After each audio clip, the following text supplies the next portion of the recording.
Today we're going to be reviewing area model division. So here we have our problem 537 divided by 3. Now, since we know that multiplication is the opposite operation of division, we can use what we know about the area model in multiplication to help us divide.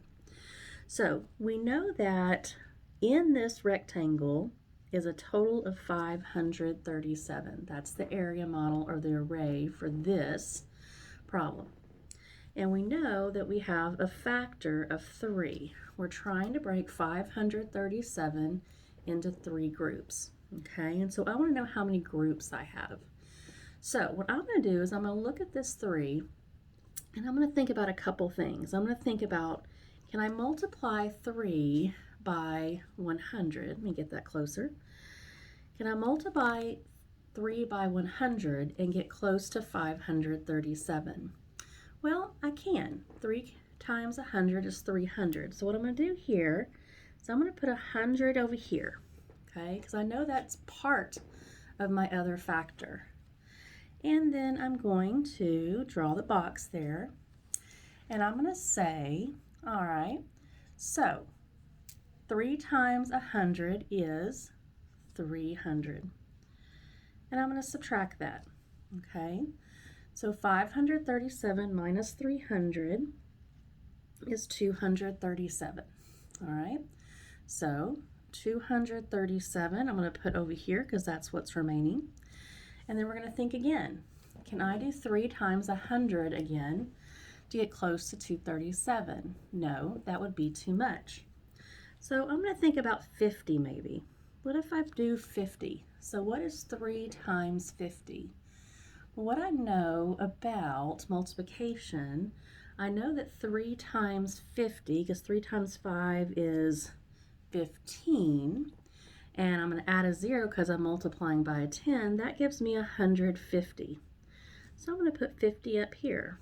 That's part of my other factor. And I'm going to subtract 237 minus 150. So I get 7. Oh, I got to do a little bit of regrouping here. So I get 8 here, and I'm left with 87. The 87 is going to come over here once again, okay? And then I'm going to think again. Can I do 50 again? No, because that would give me 150. So that's too much. What could I do? Maybe 25. Let's think about 25. Because I can think about 25 as quarters. So if I have 3 quarters, how much do I have? Well, I have 75 cents. Does that get me close to 87? Yes. So I'm going to do 25 here, and that gives me 75. I'm going to subtract again. That leaves me with 2 and 1. That leaves me with 12.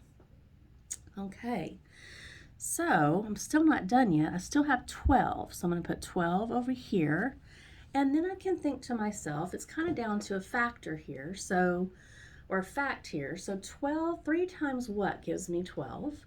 And that would be 4, right? So 4 times 3 is 12, and I subtract and I get a 0, right? So that means now that I don't have any remaining, so I'm at 0. So I'm going to add 100 plus 50 plus 25 together. So that's 175 plus 4. So that would be 179. So my answer would be 537 divided by 3 is 179. That is our quotient.